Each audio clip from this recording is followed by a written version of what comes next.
Eid Mubarak. அனைவருக்கும் ரம்ஜான் வாழ்த்துக்கள்.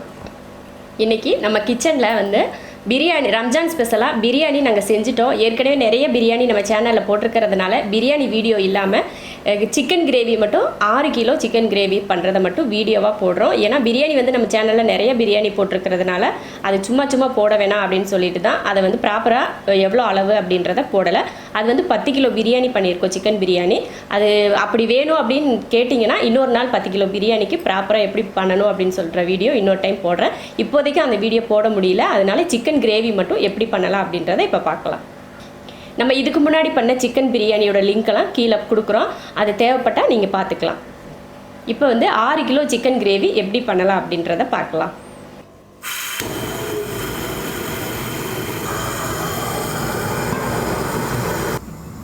600 ml எண்ணெய் ஊற்றிருக்கு. இப்போ எண்ணெய் காஞ்சதுமே 3/4 கிலோ வெங்காயத்தை நான் பேஸ்ட்டாக அரைச்சி இதில் போட்டிருக்கேன். நம்ம வந்து பேஸ்ட்டாக போட்டோன்னா கிரேவி வந்து நிறையா கிடைக்கும், அதுக்காக தான் நான் பேஸ்ட்டாக அரைச்சிருக்கேன்.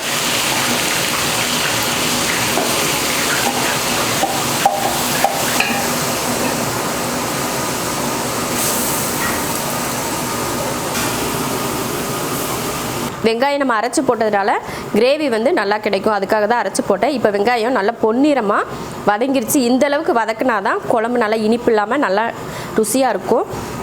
இப்போ இதில் சிக்கன் சேர்த்துடலாம். 6 கிலோ சிக்கன். இது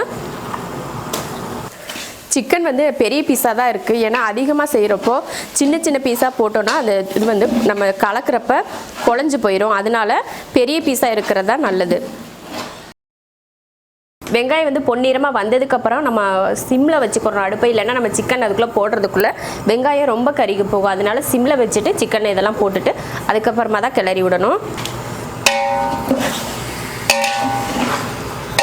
இப்போ மஞ்சத்தூள் சேர்த்துக்கலாம்.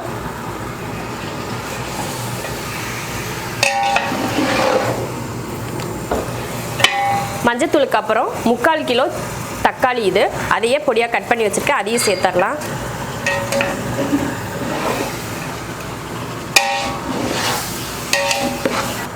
இப்போ உப்பு சேர்த்துக்கலாம். 1 கைப்பிடி அளவுக்கு உப்பு சேர்க்குறேன். போட்டுட்டாமாம்மா, 1 கைப்பிடி அளவுக்கு போட்டு அப்புறம் ஒரு பாதி அளவுக்கு சேர்த்துக்கிறேன். பத்தலைன்னா நம்ம கடைசியில் சேர்த்துக்கலாம். இப்போ சிக்கன் வேகிறப்ப உப்பு போட்டால் தான் சிக்கனில் நல்லா உப்பு பிடிக்கும். சிக்கன் வெந்ததுக்கப்புறம் உப்பு போட்டிங்கன்னா நம்ம சிக்கன் சாப்பிட்றப்போ நல்லாவே இருக்காது. சிக்கன் உப்பு பிடிக்காமல் இருந்தால் எப்படியோ இருக்கும் சாப்பிட்றதுக்கு. அதனால் சிக்கன் வதக்கிறப்பவே நம்ம உப்பு போட்டுக்கணும். சிக்கன் போட்டு மஞ்சத்தூள், உப்பு, தக்காளியெல்லாம் போட்டு கலந்து விட்டாச்சு. இப்போ மூடி வச்சிடலாம். அப்பப்போ எடுத்து கிளறி விடணும்.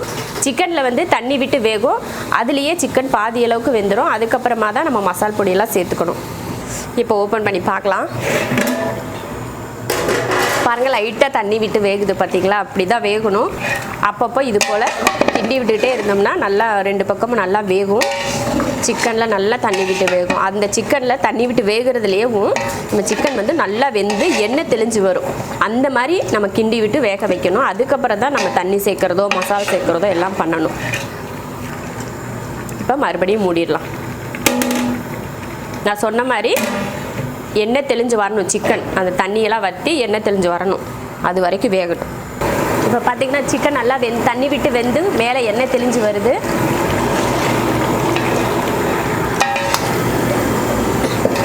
இஞ்சி பூண்டு பேஸ்ட் வந்து 1/4 கிலோ இஞ்சி பூண்டு பேஸ்ட் அரைச்சி வச்சுருக்கேன், அதை அப்படியே சேர்த்துக்கலாம்.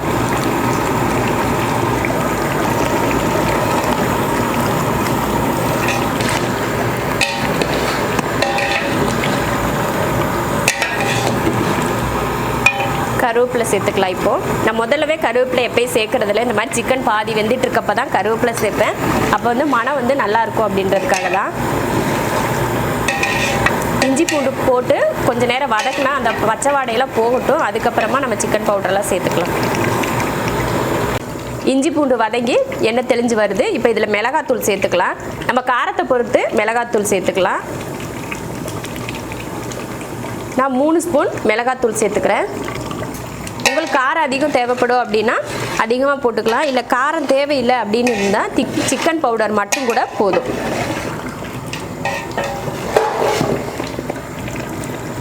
சக்தி சிக்கன் பவுடர் 300 கிராம் எடுத்திருக்கேன். 6 கிலோ சிக்கனுக்கு 300 கிராம் சிக்கன் பவுடர் எடுத்திருக்கேன். இது வந்து கடையில் வாங்கின சக்தி சிக்கன் பவுடர் தான். அதை இப்போ சேர்த்துக்கலாம். போட்டுட்டு அதையும் நல்லா கலந்து விட்டுறலாம். காரம் அதிகம் வேணான்னா இந்த சிக்கன் பவுடரோடையே இருந்தெல்லாம் மிளகாத்தூளெல்லாம் போட தேவையில்லை. அதிகம் காரம் சாப்பிடுவீங்க அப்படின்னு இருந்தால் மட்டும் எக்ஸ்ட்ரா மிளகாத்தூள் சேர்த்துக்கோங்க.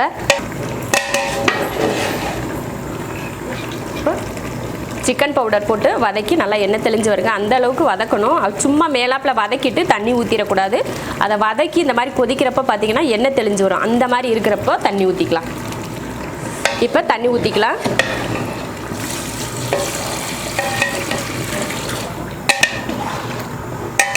கிரேவியாக வேணும்னா இந்த அளவுக்கு தண்ணி போதும். குழம்பா வேணும் அப்படின்னா இன்னும் தண்ணி அதிகமாக சேர்த்துக்கலாம். உப்பெல்லாம் கரெக்டாக இருக்குது. முதல்லையே நான் ஒரு கைப்பிடி உப்பும் அதில் பாதி உப்பும் போட்டிருக்கேன். 1.5 கைப்பிடி அளவு உப்பு போட்டேன். கரெக்டாக இருக்குது. இப்போது அதுக்கு மேலே உப்பெல்லாம் சேர்க்க தேவையில்லை. இப்போ மூடி வச்சிடலாம். ஒரு 3 நிமிஷத்துக்கு மட்டும் மூடி வைக்கலாம். ஏன்னா சிக்கன் வந்து முன்னாடியே நல்லா வெந்துருச்சு. நம்ம தாளித்து வேக வச்சப்பே நல்லா வெந்துருச்சு. இப்போ அந்த மசால் வடை போகிறதுக்காக மட்டும்தான் ஒரு 3 நிமிஷம் நல்லா வேக வச்சிடலாம். ரொம்ப ஹை ஃப்ளேம்லாம் வைக்க வேணாம். கொஞ்சம் மீடியம் ஃப்ளேம்லேயே இருக்கட்டும். அவ்வளோதான். இப்போ ரெடி ஆயிடுச்சு. கொஞ்சம் தண்ணியாக தான் இருக்குது. ரொம்ப கிரேவியாக பண்ணலை. ஓரளவுக்கு கொஞ்சம் தண்ணியாக இருக்கிற அளவுக்கு தான் பண்ணியிருக்கு. மசால் வடையெல்லாம் போய் நல்லா எண்ணெய் தெளிஞ்சு வந்திருக்கு. இப்போ மல்லித்தலை கருவேப்பிலை, பச்சை மல்லித்தலையும் கருவேப்பிலையும் இதில் சேர்த்துக்கலாம். அவ்வளோதான். இப்போ அடுப்பை ஆஃப் பண்ணிக்கலாம். அடுப்பை ஆஃப் பண்ணியாச்சு. சிக்கன் கிரேவி இதே போல் செஞ்சு பாருங்கள். ரொம்ப நல்லாயிருக்கும். 10 கிலோ பிரியாணி பண்ணோம். அதுக்கு கொஞ்சம் சைடிஷ் வேணும் அப்படின்றதுக்காக ஒரு 6 கிலோவில் இந்த மாதிரி கிரேவி பண்ணியிருக்கோம். இது கொஞ்சம் கிரேவி மாதிரி இல்லாமல் கொஞ்சம் தண்ணியாக தான் இருக்குது. இந்த மாதிரி நீங்கள் செஞ்சு பாருங்கள். இதே மெத்தடில் மட்டனும் செய்யலாம். மட்டனுக்கு சிக்கன் பவுட்ரு போட்டதுக்கு பதில் மட்டன் பவுட்ரு போட்டுக்கிட்டிங்கன்னா இதே மெத்தடில் மட்டனும் செஞ்சுக்கலாம். ரொம்ப நல்லாயிருக்கும். இதே போல் நீங்களும் ஏதாவது ஒரு ஃபங்க்ஷன் இருந்தால் ட்ரை பண்ணி பாருங்கள். ரொம்ப நல்லாயிருக்கும். ரொம்ப ஈஸியாகவும் இருக்கும்.